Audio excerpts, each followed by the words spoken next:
my name is Deja and welcome back to my channel. I'm really excited for today's video because we are starting a fall reading vlog. I'm so excited because, like most people, I think, and especially book people, my favorite season is fall. I love fall so much, and I'm just really excited to be able to immerse myself in my fall activities, my fall reading, even just like the fall spirit. So I'm really hoping that this reading vlog will kind of catapult me and immerse me into all of these different fall things. It's actually been a little bit warmer here in North Carolina, so there's a lot of like outdoor activities that I want to do that are fall themed, but I don't want to do them yet because it's still super warm. I feel like they usually start up kind of like in October in North Carolina. So I will probably do a second version of this reading vlog later in the fall season. This is actually the first time I've worn a sweater all year except just for filming. I think I put on a sweater for 2 videos recently because it was fall, but this is actually my favorite sweater. So I'm just really happy to be able to wear this again. And I got this one actually last year. So I only worn it for like one season, not even fall. I think I got it in the winter. So I only wore it for one winter season. So I'm so happy to put it back on. And if you guys can't tell, I already decorated for fall and everything like that. So I've immersed myself a little bit in the fall spirit, but I want to do more. I want to have all my media be fall themed. I want Gilmore Girls. I want fall movies. I want fall books. I want to do my puzzling, my coloring, all that different stuff. That's really what I'm hoping to do. And I don't know how long this vlog will be, but the reason I'm starting this reading vlog today is because it's actually the start of my Patreon readathon that I host every single quarter called Seasonal Roulette. This readathon is a very simple readathon. Basically, we do at least 1 week long readathon every quarter for all of the major seasons. So obviously like fall, winter, spring, summer. And then we have like mini weekend readathons for like other mini seasons, like spooky season around Halloween, holiday season in December, love season around Valentine's Day. And so obviously we're doing the fall version. It's starting today. And we have a spinner wheel that is based off my TBR spinner wheel. And that is how we choose the books that we're going to be reading. You can read whatever you want for the readathon as long as it kind of fits the seasonal vibe. But I think the spinner wheel is what really makes it fun. And this spinner wheel is a little bit different from my TBR spinner wheel in that wheel is majority like regular prompts of just like read a hardback book, read a book by a BIPOC author, have a random color, pick which book that you're going to read. And then probably like a fourth to a third of those I update every like season or monthly, depending on what's happening for prompts that fit that kind of season or just month. And for the seasonal roulette wheel, I kind of do the opposite, where the majority of the prompts are seasonal prompts, but we do have a couple more like general prompts, like again, read a hardback book, read a book by a BIPOC author. But the majority of prompts are like read a book with red on the cover, read a book that you know takes place during fall, read a book that is maybe like one of the fall genres, like fantasy, horror, thriller, things like that.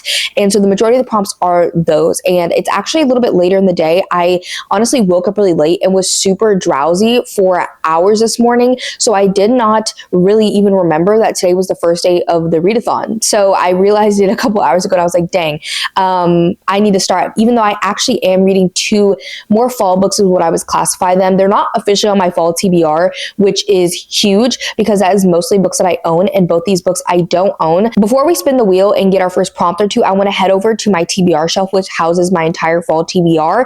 And I want to pick some books that I'm going to try and keep top of mind when getting these prompts. If you guys have been watching any of my content lately, you would know that I've probably been in a reading slump for, I would say, the past 2 months. So I haven't really been reading as much. I definitely still been reading, but it hasn't been how I wanted it to be. And also I haven't really been in an audiobook mood, which is very strange for me because that has been my primary way of reading for the past like 3 years. Like audiobooks would be involved in almost every single book that I read, whether I completely listen to it on audio or I just listen to it sometimes, or I'm doing hybrid reading. But I have really been wanting to listen to audiobooks. I am listening to one right now though, and I'm liking it so far. I saw a recommendation on Instagram and it sounded so good, and literally it had a hold at my library, and even now I have some days before it comes in, but there are 19 people waiting, which is crazy. This is a very popular book. It's called Gray After Dark, and I've never heard of it. It's a thriller. So far, what I know about this one is that we're following a girl named Miley, and she had dreams to be an Olympic gold medalist, but then she had tragedy strike. So now she's working a summer job at a mountain guest lodge. That's all that I've really gotten to so far, but it says like she's obviously been training there and trying to recover.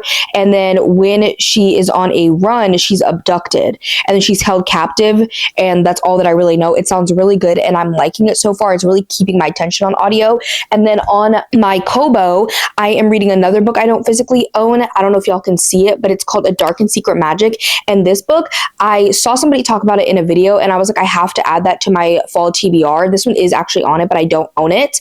And so I really wanted to read this one. I don't remember fully what the synopsis was about, but I am 14% of the way into this one too, kind of crazy. But this one follows a witch, and she is a hedge witch. And so far, the big tension that's happening in this book is that there is multiple different like factions of witches, and her faction kind of is more modest. Like they don't like darker magics or magic that can harm people. And so they're on the East Coast and the Pacific, I think it's called the Pacific West Gate or something like that. They are into like every single type of magic. No magic is banned for them. So they kind of have some beef and stuff like that and stay apart from each other, especially because the Eastern witches are more scared of the Pacific witches because they practice magic that they don't, really appreciate. But there is this witch who belonged to this Pacific group of witches, and she met him years ago, but then now he's shown back up on her doorstep, and she's supposed to basically take him in and give him lodging because of her duties as a hedge witch. That's one of the things, is to provide refuge for people who need it, but he also needs some ingredients for a spell. And it's very interesting so far. It's very, very fall. Like even in the beginning of this book, like where the author's like dedication before it starts, she was like, this is a fall book, this is to celebrate fall, that's the whole point of it. So I think this one is a great one to read during this reading vlog. So I'm hoping that I can continue reading this. So those are two books that I really want to get to, even though one of them isn't on my fall TBR. And so this is my TBR mostly for the month and books that I'm just really interested in. And then down here, where y'all can't see, is more of like my fall TBR starting at this second shelf. And I do have some books up here that I recently got in my book of the month. And I know one of these for sure I do want to try and read as well. And that is Play Nice by Rachel Harrison. I've read every single Rachel Harrison book. I went and read her entire backlist last year. I think I read one or two of her books before 2024, and then I read the rest of her books last fall in 2024. And so I really, really want to pick this one up, even though it's not my typical thing because I don't usually love haunted houses, but I love Rachel Harrison. I know it's a renovation. A lot of people says it reminds them of Home Before Dark, which it does remind me of that, but Home Before Dark is not actually paranormal. This one I think is, and it's more of a horror story, but I think she's an influencer, and I think she's doing some sort of show or series where she is renovating this haunted house. But I really want to read this because I love Rachel Harrison. Okay, and then mind you, I'm going to pull probably a decent amount of books, and I'm not going to read them all in this reading vlog. It's just so to give me the first options to try and pull from when getting the prompts. So I also have these right here. That are all horror books that are on my TBR for this month that I got on my spinner wheel. I have Midnight on Beacon Street by Emily Ruth Verona. I've heard bad things about this, but this was on my anticipated releases list when it first was coming out, I think last year, because it gives like Halloween, like home invasion type vibes, like babysitter. So I want to check it out anyways. I have Don't Let the Forest In, which on the other hand, I've only heard amazing things about. This is a YA kind of dark academia magical horror.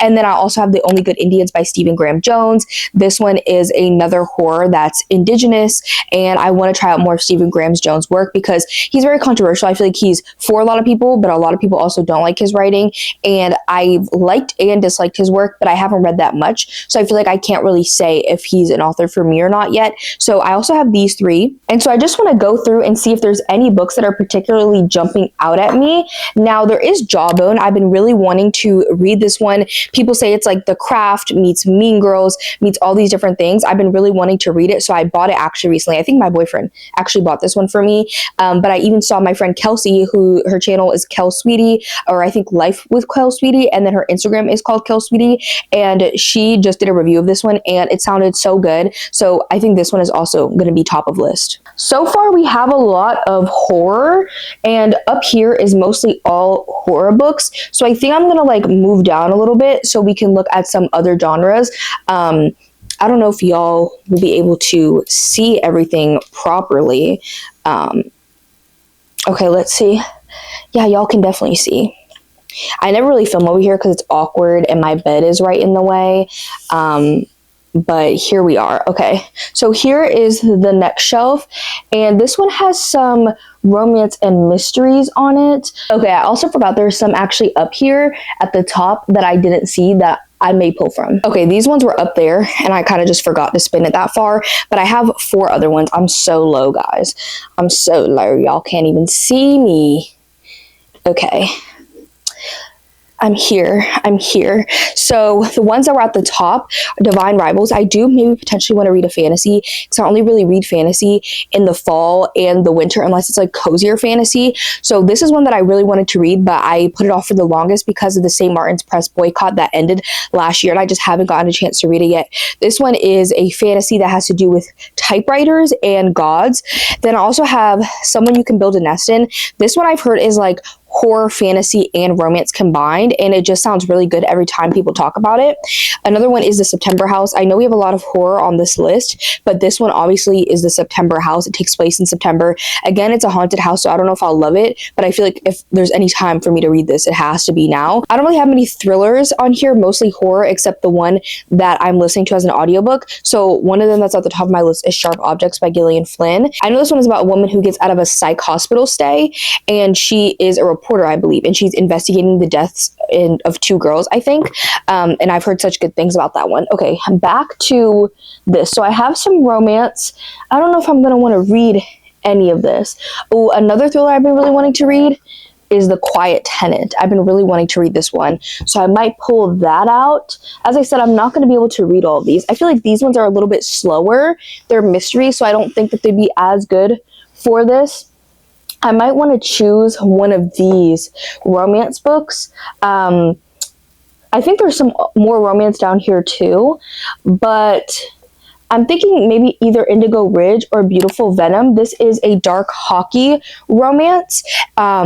And I really like Rena Kent, so I might pull that because also her books, I feel like, even though this one, you guys can see it looks chunky, her books read really fast. And also, I know I have a lot of these books physically. I'll still probably be reading them on my Kobo or as an audiobook because I just prefer that. But I've been really loving reading on my e-reader. And then I also have Indigo Ridge, which I know is a romantic suspense, I believe. So maybe also if we're thinking, I think Bride would be a very easy one to eat up. It is another romance, I believe, between a vampire and a werewolf, and people love this book. Maybe also A Dark and Drowning Tide. This one says that it's about 2 academic rivals that pair up to solve one of their mentors' murders, and it is a sapphic fantasy romance. I really always love the synopsis of that one. These ones are not really pulling to me. I know Burial Bones of the Midnight Soil. Everybody loves this one, and it just came out, but I don't know if I want to read that. These ones are really thick. The only thing I'm thinking is maybe Phantasma. I've been really wanting to read this book, but for now, I'm not going to pull that one, but we might read that one depending on what prompt we get. And this bottom shelf doesn't have as many. Oh, Gio, you want to say hi to the people? Okay, Shake. Gio wanted to say hi to you guys. He wanted to say hi. So I'm going to do a spin or 2 because I want to probably have one on my Kindle and one as an ebook. So I have the spinner wheel. I've been using a new website. Normally I always say I'm going to put the screen recordings in, but I hate doing that. So we're just going to spin it here together, even though Gio's head is perfectly in the way. Okay, sir, we can still spin it. Please. Let me turn on the audio. I think the audio's up. Okay, so I have the wheel up, and let's do our first spin. I think I turned the audio up. Okay, I don't know if y'all can hear it. Oh, I accidentally turned it off. Great. I feel like it's a little bit too bright, so let me turn on the brightness a little bit for you guys. There you go. And we're just gonna spin. I don't know if y'all can hear the noise.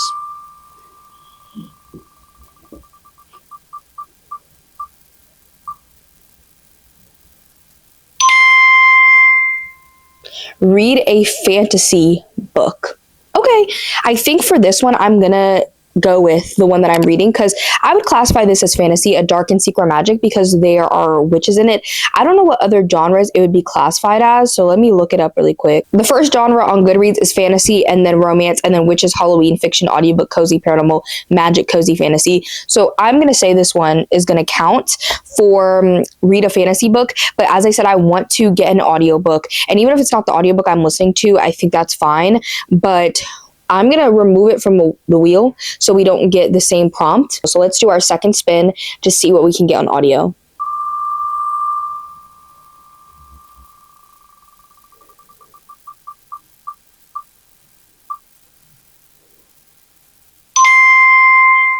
Read a horror book. Okay, so the one that I'm listening to is not a horror book, it's a thriller. Gio's freaking out, guys. He's tripping. So for the horror books, of the ones that we chose, I think our best options are going to be these ones. Like, I would say these ones are the most horror.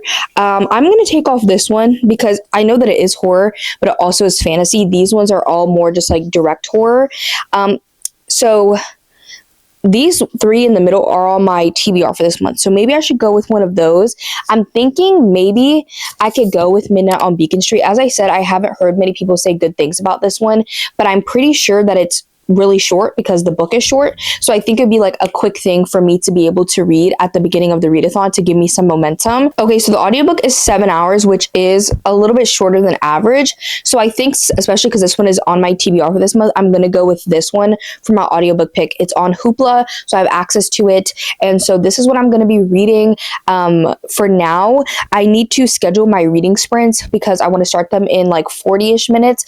And so in the meantime, while I do that, I'm going to walk on my walking pad and read some of this just to continue because I need to get my steps in for the day. I've been trying to get 10,000 steps because my goal has always been 10,000 steps, but usually I get more like 7,000 to 8,000. So I've been really trying to like diligently get like almost 10,000 steps a day, if not more.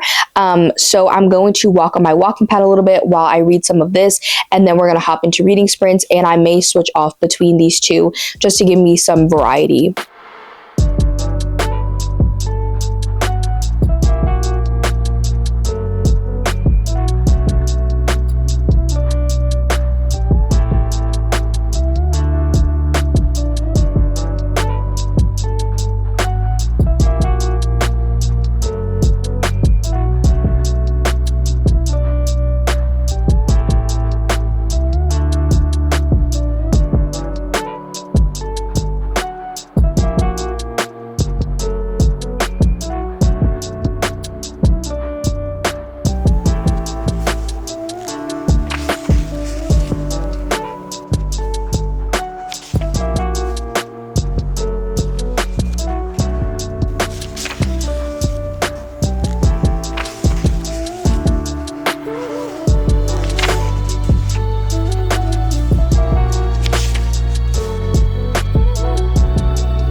We are at the park. I'm so happy. I love being at the park. I haven't been here in like 2-ish weeks because it's not been like super hot in North Carolina, but in the summer I haven't really come to the park because it is too hot. Like honestly, anything above like 70, 75 degrees and I'm sweating.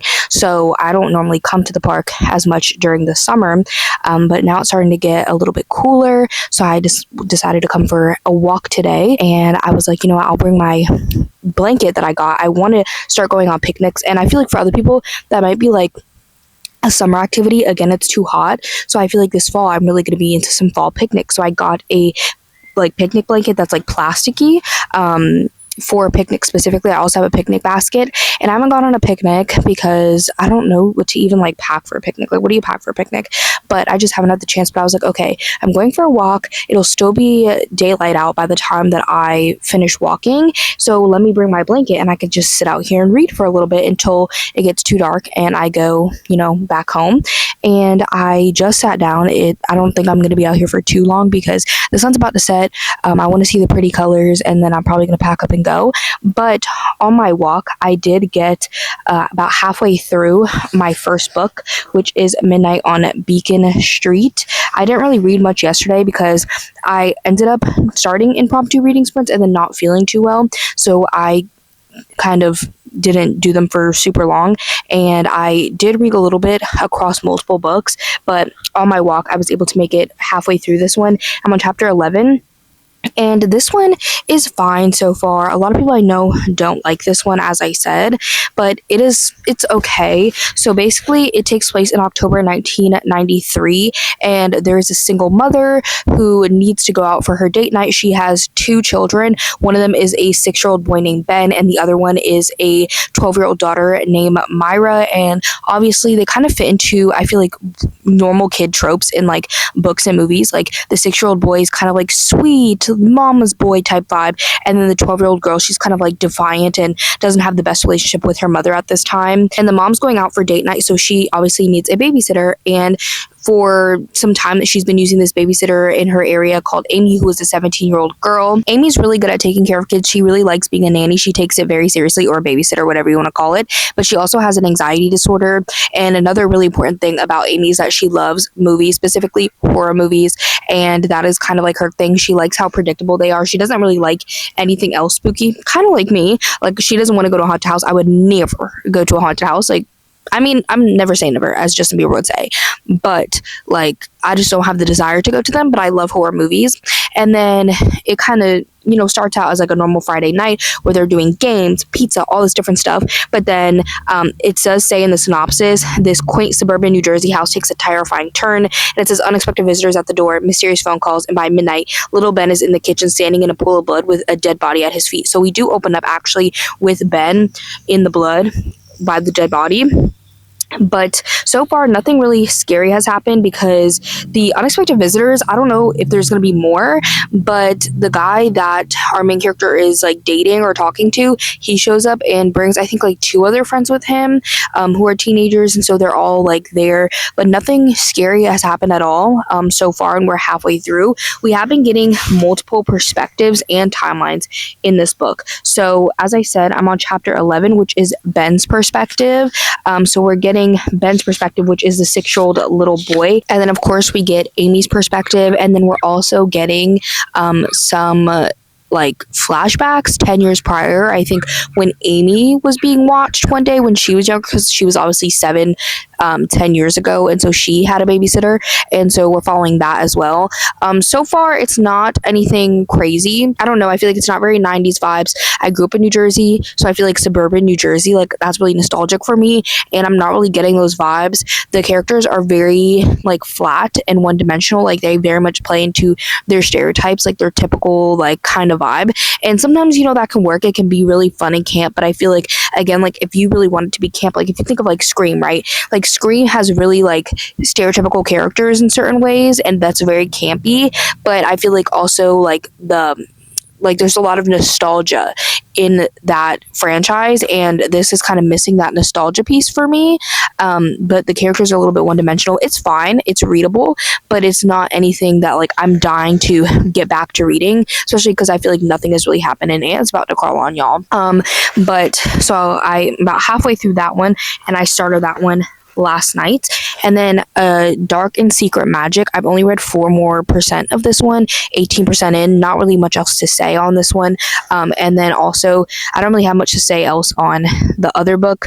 I know that I didn't get this one for a spin, but I was finishing my walk and I already got 50% of the way into Midnight on Beacon Street, and I wanted to give you all 50% of the way update. So I continue listening into Gray After Dark, and I think I got like 10% more into this one, and now we're starting to get to the juice and the tea of when she is getting like kidnapped by these two men, and they are a father-son duo, and it's very scary, honestly, because there's so much happening in our world, and men are so terrifying, especially just like privileged white men who don't know how to take no for an answer and think everything in the whole world revolves around them. And I feel like a lot of them have been in the media lately and getting a lot of sympathy that I don't necessarily think that they're completely deserving of. Violence is bad, but if you incite violence your entire life and dismiss violence your entire life, what else can you expect? Anyways, but it's just terrifying because I feel like this legitimately happens because men are terrifying. So yeah, I think my favorite of the books right now are Gray After Dark. I'm also really liking A Dark and Secret Magic because I really like the witch vibes. Midnight on Beacon Street, I would say, is my least favorite so far because I just feel like nothing has happened. Literally, like, these friends have come over and they've just been like talking, like everybody's just been chatting, and that's it. So I'm going to sit here for a little bit, read a little bit of probably A Dark and Secret Magic, since I have this one on my Kobo, and then I'm going to head back, and I think I'm going to try and finish off Midnight on Beacon Street tonight, because it is super short. I only have like 50% left, which is like a little over an hour, and I think I might do like either a diamond painting or a puzzle or something. I've been playing games earlier today and listening to this audiobook, but we'll see. We will see what I get up to, but I'm definitely going to try and finish Midnight on Beacon Street tonight. Winner takes all. Who's your girl's home? I'm telling you that there ain't no other way. Pack your bags and then you go away. I'm not gonna be begging you to stay. So maybe if you asked me yesterday, I would handle this differently. Things are different, I'm a new me. That's not gonna happen. That's not gonna happen. That's not gonna happen. So even if you're asking, even if you're asking, 'cause I do what I do, and it's time for something new. Yeah, gotta know when to let go. Gotta know when to let go. Gotta know when to let go. Sometimes giving up can make you grow. Can make you grow. Can make you grow.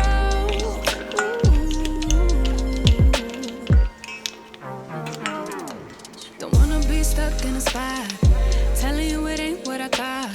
Don't wanna be stuck in a spot, 'cause I don't really like what I got, so I changed it bit by bit. It's not ungrateful, just being helpful for me and you. 'Cause we gotta go our own way, gotta go our own way. Yeah. This was not a good stay, gotta go our own way. 'Cause I do what I do, and it's time for something new. Gotta know when to let go. Gotta know when to let go. Gotta know when to let go. Sometimes giving up can make you grow. Can make you grow.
Gio said that he wanted to say hi to y'all, so here he is saying hi. Also, my bed is not fully made, so don't judge me. It's because he's laying on it, and I don't want him to mess with the decorative stuff. So we just have a couple pillows, but I have been reading kind of very slowly, and I'm still feeling slumpy. I'm trying to get out of it. I'm trying to work out of it, and my readathon ends in like 3 days, 2 days really. Today's Tuesday and it ends on Thursday. So I think I'm going to continue this vlog afterwards and read some more books. And we're probably still going to do the spinner wheel because it's honestly just really fun. But I did finish Midnight on Beacon Street. And this one I think is going to be a 2-star for me, just like everybody else. I didn't hate this book by any means, but it was so boring. Literally nothing happened in this book. Like there's genuinely no plot to this story. Nothing happens. It is actually insane how this book got published when literally nothing happens. And like I know there are some books that I love that are not really plot driven. They're definitely more character studies, but the characters in this weren't intricate enough. They weren't complex enough to explore in that way, and that made it so the book didn't really have like a strong character base, but it also didn't have strong plot either. So it kind of was just a whole bunch of nothing. I know I probably shouldn't have picked this up because of bad reviews, because they were right, of just like this book is a whole bunch of nothing. Like I genuinely did not gain anything from the story at all. The only thing positive that I can say kind of about it, I said it talks a lot about horror movies, and it is kind of like an ode to horror movies, which I do like, but I don't necessarily think that that was accomplished very well. A lot of things in this book were very cheesy. I found like very cheesy. Nothing happens, and I thought this was gonna not necessarily be like a slasher, but I thought it was gonna be more interesting with the killing, and it just wasn't. And so I guess my expectations about what the synopsis says also kind of dampened my experience of this book. But honestly, I just really don't have much to say about it because not much happened in it. Literally, this book was kind of pointless because nothing happened. Like I just read a whole bunch of words and the words made up nothing. Okay. And so as you guys know, on my Kobo, I was reading that book. So I was reading A Dark and Secret Magic, and I am still really liking this one. Like it really is so fall, so autumn, and not much has happened because I'm only 26% of the way in, but I see like the setup for stuff happening in this one. I think I kind of described it to y'all. But interestingly enough, what has happened in this book now is that our main character, she has kind of a, not stressed, but she's not the closest, especially to one of her sisters, but she's not really close to either of them. Their mother passed away, and so they kind of all just lived their separate lives, but one of the main witches in the coven, who was also the mentor of her sister that she's not as close to, died. And that kind of reconnected the sisters a little bit, and Halloween is such a big component for witches in this book, and so the sisters actually decide that they're going to come stay at this, I'm guessing it's kind of like a manor house that they have in the family. And so our main character, she has to like prepare it, and this man that showed up on her doorstep, who's a witch from another coven, he is kind of helping her as he's staying and trying to gather the supplies that he needs, because one of the supplies is literally like a plant that has to be forested on the night of Halloween, like All Hallows Eve, and obviously it's not Halloween yet, so he literally has to stay at least until Halloween to gather all of his supplies. And obviously there's a lot of tension even now. I feel like she hasn't explicitly stated that she's like attracted to him in any sort of way, but most of her thoughts are like, how could I ever like care so much about a witch who does magic that I don't agree with, especially because I think he does like necromancy, which she thinks has to do with bringing back the dead. I don't think that's fully what it's going to be in this book, but it's a banned magic, and she has these stigmas around these banned magic. So most of her thoughts are kind of about that, but in her actions, we kind of see her slowly opening up to him. Like she even takes him in, she provides him food. She even says like after he stayed the first night that she was going to go to this house and like look for decor and set up and stuff, and she was going to go by herself. But then he was like, oh, I'll come with you. And then her thought was that she wanted him to come anyways, but she wasn't going to ask. So we kind of see like a little bit of inkling of her being more drawn to him, and he's also being really nice to her, not like overly like too much, but he's being really kind to her, and he obviously has like an interest in her and doesn't have like the same kind of negative thoughts about her that she has about him. And so I'm 26% of the way into this one. I plan on keeping going with this one, and I think this one was for read a fantasy book, so I'm I'm glad I got that prompt off. But last night, for some reason, I just did not want to read that book. Like, I was not in the mood for it. I wanted something a little bit more fast paced, because that book is like really cozy, kind of a little bit slower. There's like not a ton of plot, which I know I literally just complained about in this book, but I think I just haven't gotten to the meat and potatoes of the story yet, because I'm only a fourth of the way in. But it is kind of more like cozy, autumn, you know, that kind of vibe. And I wanted something that was going to be a little bit more engaging, because I just had like a really long day yesterday. It was Monday, and Mondays are always kind of a little bit hectic for me, because I don't know what I have for work coming up for the week. So I'm like trying to navigate, figuring out what's happening for work that week. I try to post a video on Tuesday every week, which you guys probably wouldn't know because I don't really post consistent days, but in my head, Tuesday is one of those days. So I try to edit my videos Monday, Tuesday to post on Tuesday. It's the beginning of like the week for school. Like, that's when our module opens. So I'm like trying to do work for that. And I also have my Monday night class at 8 p.m. on Monday. I also work out on Monday. So it's just like a lot happening on a Monday. And so I just needed something to kind of be something that I didn't have to pay as much attention to. And so I ended up picking up Sharp Objects by Gillian Flynn on my Kobo, actually. That's why the other book wasn't open on here, because I've been reading it on my Kobo. And this one, I don't know, like, I'm not loving it. I didn't really love Gone Girl. I thought it was good, but it wasn't anything mind-blowing to me, which a lot of people think that it is mind-blowing, and it's like one of their favorite thrillers of all time. And I could understand that to an extent, because I think at the time that it came out, it was very like revolutionary for thrillers and very different. And the thriller genre really wasn't how it is today anyways, back when that book was published. And this one was also published a little bit ago as well. Let's see. Yeah, this was published in 2006. So thrillers weren't how they are now, but the writing in this one I feel like is not great. I don't know what it is about it. I just can't place my finger on it. But lately, I feel like, especially because I've been reading more on my Kobo, I've been noticing writing styles more. Of course, I've always noticed writing styles, like if author's more lyrical, or, you know, I just notice kind of like the cadence of their prose, even through audiobook. But I feel like you can pay more attention to like specific phrases and like just certain things that are a little bit off when you're reading physically. And so since I've been reading it on my Kobo, I've been like a little, especially because a lot of stuff in this one, I know it's probably 2006, but a lot of talk about like people's bodies and like if they're too skinny, if they're obese, and like there's been multiple mentions of the word fat, which, you know, for some people that word is very triggering, other people reclaim it, so it's kind of like debatable. But there's like there's just some like stuff that I'm like, this is not something that we'd probably say in 2025, but you know, you never know, because the world is a crazy place in 2025. But like, to me, I'm just like, this is some like outdated language and just like thoughts about other people, their bodies, how they exist in the world, their identities, their mental health. It's not anything super important or even very like down your throat. It's just some little things that I'm like, I don't know, like I don't really like that. And then, as I said, the writing, I don't know, it's just like, it's just not great. Like, it's not bad writing by any means, but it just lacks any sort of sophistication. It's very plain, very straight to the point. And even in another thriller that I read recently, that was a 5-star thriller, that the first one I've had in like 2 years, that writing I wouldn't say was super descriptive or prosy or anything like that, but it had a level of sophistication to it that was clearly recognizable that this one doesn't have. And I know I shouldn't compare books to that book, but it's just kind of hard.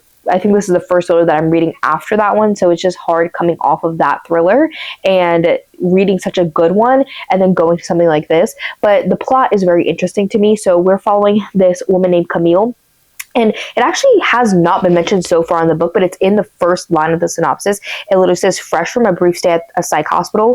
It does not mention that in the book so far, but we're following Camille. She's fresh from a brief stay at a psych hospital, and her first assignment back is at her newspaper that she works at. It's described in the synopsis as a second-rate daily paper, so it is nothing crazy. Like, she's not writing for a big publication or anything like that, but she gets an assignment from her boss at this newspaper to go investigate these deaths. Well, it's a death and a disappearance of 2 girls in her hometown. Actually, this person knew that this was her hometown, and that's why he sent her. But she actually has really not good memories of this town. She doesn't really have good relationships with her family. She has a mom who she doesn't have the best relationship with at all. Her dad's not really in the picture. She has a stepdad though, and a sister who's a lot younger than her that she's actually never met. It's actually been 8 years since she returned to this town, so she really did not want to go. but she has felt like she has not been meeting expectations for her job, and that she's been constantly like disappointing her boss. And so she's like, you know what, I'm going to do this. I'm going to go investigate because I need to do this for my job. And she is actually staying with her mother, and the boss made sure of that because he only gave her enough money for a motel and food for one night, and then everything else is expected for her to provide through staying with her family. So that's really all that's happened so far. She's been kind of going around the town, obviously trying to kind of investigate and ask people questions, like the parents of the children that were murdered / disappeared, the police. She even was helping out with one of the searches for the missing girl and getting information from locals through those means. And she's also had some like talks with her mom. Like we've seen her mom, I think, really like once or twice, and I'm interested more in their relationship and their dynamics, and like why Camille does not like this town so much. Like what happened specifically like with her mother in this town that made her stay away for so long, and how obviously is all this connected to these two girls. Are there going to be more girls? Is this a serial killer? What is it? I'm interested in those things, even though the writing isn't the best. So I'm feeling mixed about this one. There are things that I like and things that I don't. And I know this one does not have a prompt at all, but I do actually want to spin the wheel to at least get one more prompt to get an audiobook, because I was listening to this one on audio, so I want to get a new audiobook, even though I haven't been super into audiobooks. Tonight is kind of like a free night for me. My boyfriend's cooking dinner. I finished up all my work for the day, and I don't have anything for my Patreon. I don't have anything for school, nothing. So I think I'm going to maybe do like a puzzle or a diamond painting or something like that. So I want a little bit of an audiobook to listen to. And so I want to spin the wheel to pick whichever one I'm going to get. I really should be looking at my TBR for the month. Okay, I remember. Yes. So this one was part of my spinner wheel TBR for this month, but I have lots of other books. So let me bring up the wheel. Again, I don't want to put the footage up here, so we're just going to spin it like this. Hopefully y'all be able to hear the audio, and we might get the same prompt. If we do, I'll just respin because I think it resets or something like that, and I don't want to mess with it for the other people. But let's do at least one spin.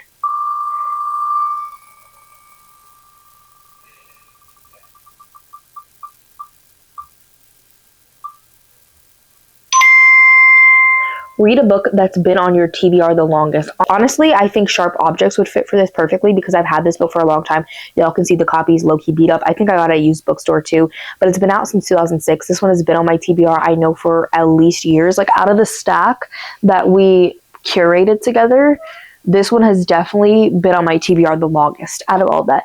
Maybe The Only Good Indians as well, but I think this one has been on it longer than The Only Good Indians. Here is Geo. So I'm just going to put that for that book, and then we'll spin again to get one for the audiobook. Geo started to have a fit, but we're back to do the second spin to get an audiobook prompt. My phone is on 3%, so let's do this quick. Y'all hear it?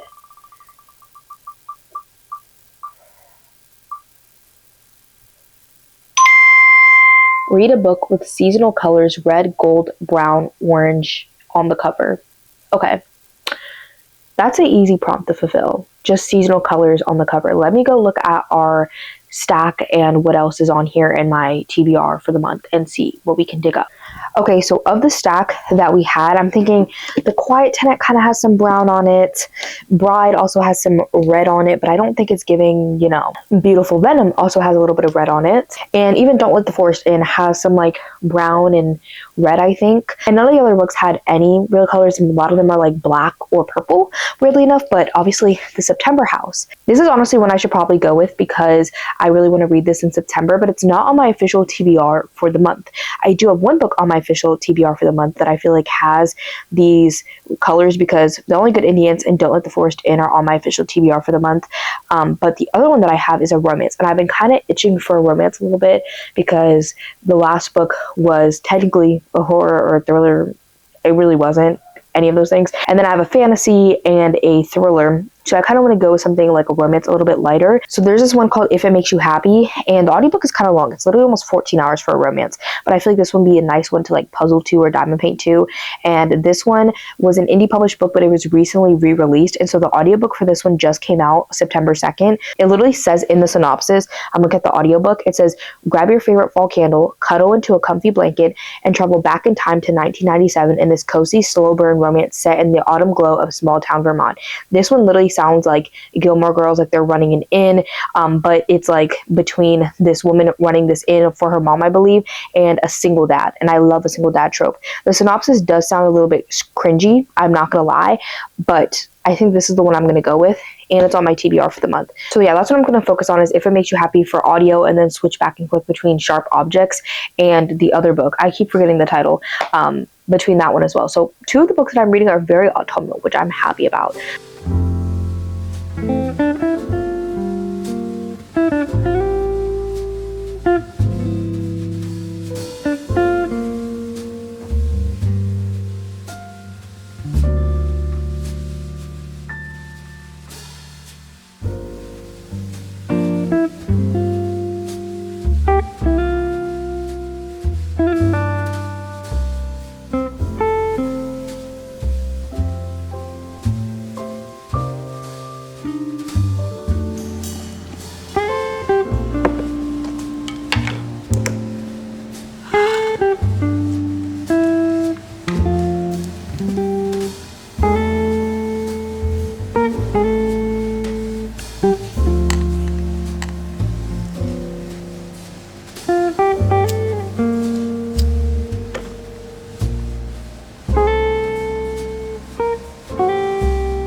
I brought my microphone over here, and I'm so glad that I did, because I've made some progress in 2 of the books that I'm reading, because I'm currently reading 4. I don't know what's happening, but I'm reading a lot. Wait, I'm currently reading 5 books, but one of them is not for this vlog. I started it earlier today because it's for my in-person book club. So I'm actually in the middle of 5 books, right? Yes, which is kind of crazy, but I made progress in 2 of them for this vlog. So as you guys saw, I am physically reading all my Kobo Sharp Objects, which I'm now 51% of the way into, so I'm a decent portion of the way in. And this book I think earlier I was saying like I'm interested in it, but some of the things aren't my favorite, and that's still kind of how I feel about this book. I feel like there's a lot that I like, and I'm intrigued in the story, but I could definitely tell when it was written and that I was like one of the first thrillers ever written, because it definitely gives that. I'm saying it was one of the first thrillers is kind of exaggerating, but like one of the first kinds of this type of thriller. Like we've had 20 years of thrillers since this book, and you can definitely feel that for sure. That doesn't mean that it's bad in any way. It's just you can feel that there's a difference, and not just like in the time period necessarily, but just like in the way that the story is unfolding, you can tell. And so far, 50% of the way in, and not much has happened, not much has been revealed.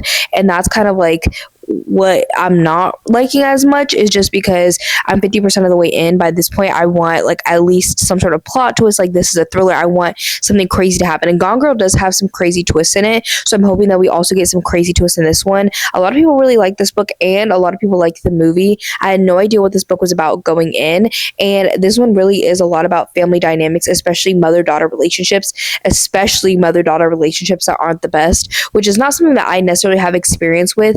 I had some difficulties with my mother when I was a teenager because I was a moody teenager, but we have a really good relationship now, and we never really were like estranged or anything like that. In this book, we're exploring our main character's relationship with her mother, and then also she has that younger sister, and kind of seeing her 13-year-old sister's relationship with her mom.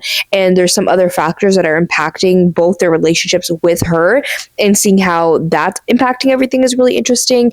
And also the town is kind of interesting with like these dynamics. I'm not really from a small town. I did kind of grow up in a small town. I wouldn't say like everybody knew everybody, but we knew like a lot of people in the town. But I lived like 20-30 minutes away from New York City. So like how small can you get when you're 20-30 minutes away from New York City? And then when I moved here, I moved to the capital. And so we have millions of people that live in Raleigh, North Carolina. And so I never really grew up in a small town where everybody knows everybody, everybody's gossiping. So I always find that kind of element in a book or any media interesting. Like I'm even thinking like The Hunting Wives, like that show. I know it's based off a book as well, which I read years ago, but the show I just watched, and like seeing those type of dynamics, like that's not something that I ever have experience with. So like seeing that in this book, these small town kind of dynamics is very, very interesting. And we haven't really found out much at all about the actual mystery of like what happened to these two girls and who's doing this. So I'm very, very interested to see how that's all going to connect. I do have some like theories and stuff, but I feel like they're too obvious. So I'm hoping that that's not what it ends up being. But I'm hoping the story begins to pick up the pace a little bit, because I am liking it and I'm intrigued to continue the story. It's been very, very slow, and I feel like I'm starting to lose interest. I feel it. So I hope that it does something soon to like kind of bring me back into attention into the story. I've also made it 50 or 49% of the way into If It Makes You Happy on an audiobook. And I was like nervous because I was like, why is this a contemporary romance book and it's 14 hours? Like I really hope it's not dragging. And so far it's not dragging at all. I'm actually really, really enjoying this one. I did my nails. I don't know how much detail y'all can see, but I didn't want to do anything too complicated. But I still wanted it to be fall vibes. So while I was doing my nails, I listened to this audiobook mostly, and I am really, really liking it so far. I was kind of also nervous because like the premise and the way I heard people described it sound really good. But then when I actually read the synopsis, the way that it's written sounded kind of very cringy, and just like the language that it was written. So I was nervous that the language in the actual book was also going to be very cringy, but I don't really think that. This one takes place in the 90s, specifically 1997, which I love because I love a good 90s setting. And this one I heard originally was like Gilmore Girls, which I put on the TV, and it has like those small town vibes just like Gilmore Girls. And also our main character is currently running an inn. She's not normally running an inn, but her mother ended up passing away, and it was her mother's inn, and her dad is really grieving the loss. Her sister as well is going through a tough time, and she's the only one that could really take care of this inn. So our main character Michelle is really the only person that can like run this inn in the interim for the next few months, basically the entirety of fall. Like I think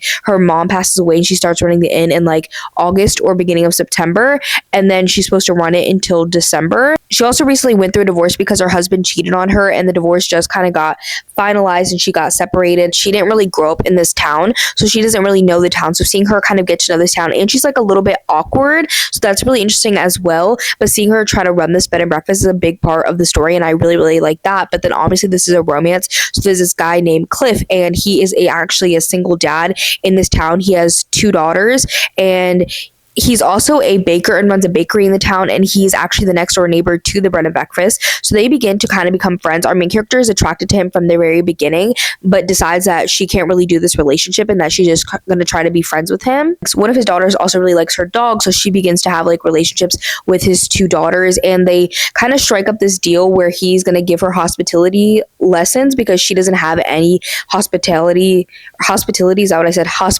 skills. She doesn't have any, and so he's trying to teach them to her, and she agreed that one of his daughters can come stay with her at the inn after school so he can stay at the bakery for longer and stuff like that. So they're just kind of friends in each other's lives. They do things together, hang out together. She like helps out with his daughters and stuff like that, and it's just really interesting and just a good read. Like, I'm really liking it. It's not really cringy at all. I really like their dynamics. The only thing I would say that I don't like, that is slightly cringe to me, is just like her rejection for liking him. She'll be like, oh my god, I'm so attracted to him, but I can't be with him, and like that kind of like back and forth drama, I find it kind of cringy. We do get his perspective as well, and he doesn't really talk about her as much. Like, he sees her more as a friend, and she has been attracted to him from the jump, but he is still attracted to her in a way. It's just not as like talked about in his inner monologue. But I'm really liking this one as well. I would say I'm definitely liking this one more. I've not read any more of, what is it, A Dark and Secret Magic? Is that what the book is called? The other one I'm reading on my Kobo, I have not made any progress in that. Yes, A Dark and Secret Magic. I'm still at 26% of the way into that one. And then this one I did not get a spin for, but I told y'all that I was reading it, and so I am still 24% of the way into Gray After Dark as well. But I'm hoping to try and finish at least one book today because I haven't finished a book in a minute. So I'm going to continue reading Sharp Objects and hoping to make a good, decent bit of progress in this one. I just got back from a walk, and I ended up finishing the audiobook of If It Makes You Happy, and I decided this one I'm going to give 4 or 4.5 stars. My final rating will be up on the screen because I've been putting that in my vlogs, but this one I really, really liked a lot more than I actually expected, because like I love the idea of these types of books, but like really seasonal books, I feel like Christmas romances, like I never really love, and so I wasn't expecting to enjoy this one as much as I did. Especially, you guys know that I was nervous about the writing in the synopsis, and I feel like this one for the most part was not cringy, and I think that it is a good comparison saying that if you like Gilmore Girls, you would like this, but I was also a little bit worried that it would be kind of a copycat. But I feel like the only things that are kind of reminiscent of Gilmore Girls is that it's a small town, it has fall vibes, and there's also like an inn/bed and breakfast, and that's really like the only similarities.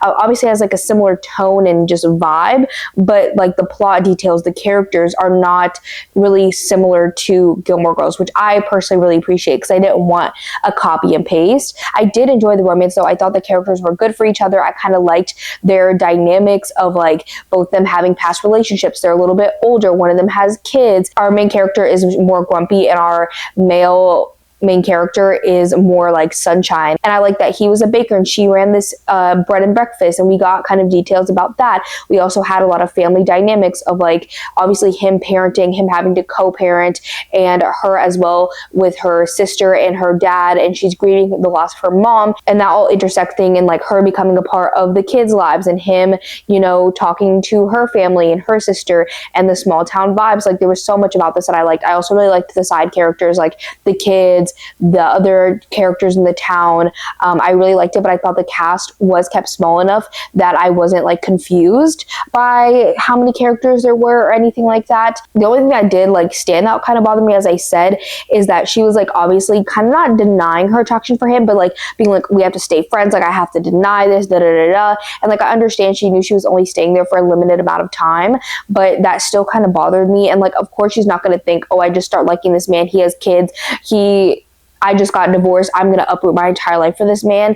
But obviously it's a romance, so we know how it's going to end. And so that being a big contention of the story was a little bit frustrating. And so this one really is between a 4 and a 4.5. Like if I did quarter stars, I would do 4.25 stars, but I don't do quarter stars because I feel like that's a lot for like my spreadsheet and tracking and stuff like that. But yeah, I really, really like this one. Now we just have two main outstanding books. I have Sharp Objects, obviously, and what the magic one. I keep forgetting the title of that one. And then I also want to try and read Gray After Dark as well before this reading vlog is over. But I thought tonight, my boyfriend, he pulled an extra shift at his job tonight, just like a short shift. So I am going to, I think, watch a movie. And I don't know what activity I'm going to do during the movie. I have this, which is like little mini dazzles is what they're called, from Diamond Art Club. So they're little like mini diamond paintings. And I really like these because diamond paintings are a really big commitment. And I like being able to like start and finish things. Even I had like a 6-pack, I think it is,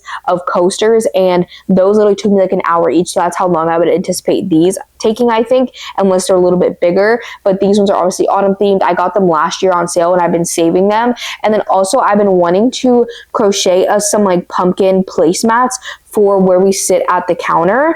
And here's like the one I found. This is just where I found it on Google, but there's a YouTube video and a free pattern, and this is what it looks like. So I also want to make these, but I don't know which one I want to do. This is definitely more brain off, and this is a little bit more brain on, so we'll see what I end up doing. But I thought we could pick the movie together because I made a fall to be watch list on Letterboxd. I don't think it's public. I just put movies on here. About a fourth of them I've already seen in our rewatches. Of course, I put like Halloween, Scream, all those different things on here. And so I think I'm gonna spin a wheel and get a number and have it pick that. Now I'm letting myself pass, like if I don't want the movie, especially because I have some movies in here that like I distinctly would watch in October around Halloween, and it's not close enough to Halloween yet for me to want to watch them. So we will see. I think there is 68 movies. So I'm going to go to Google. Okay, so we're on Google. I have the random generator. I'm going to put in 68 because I think that's how many movies there are. Let's click generate. We got 22. Okay, let's see what it is. Yeah, see, 22 is Halloween Town, and I don't want to watch Halloween Town yet. I need it to be way more closer to Halloween for that. So let's generate a second number. We got 14. Okay, 14 is Dead Poet Society. I've never seen this movie. It is a little bit long.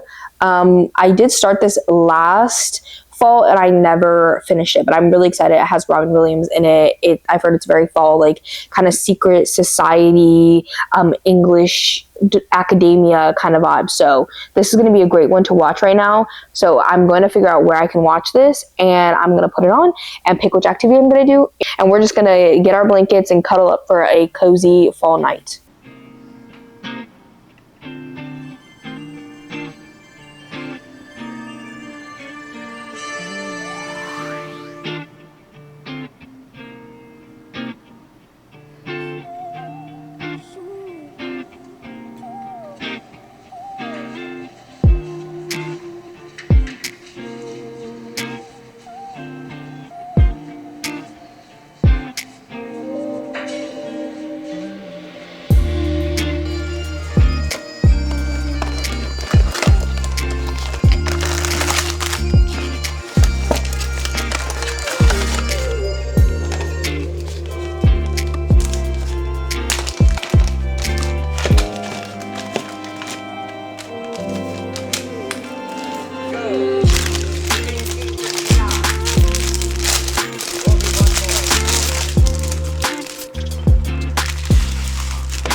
Now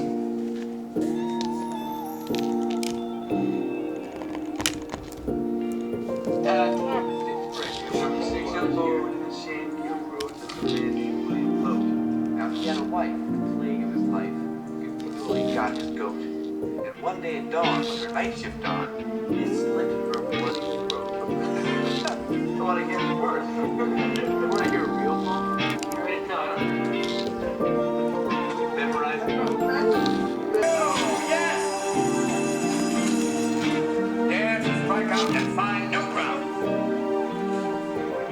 Now listen to your essays. I would like you to compose a poem. Oh, that's right.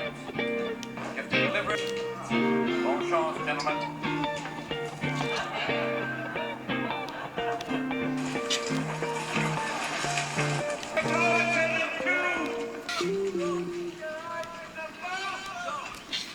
I didn't even realize I'm wearing cheetah and then my pillows are cheetah right now. So, I'm double, really triple cheetahing it up. So we're just going to have to do that right now.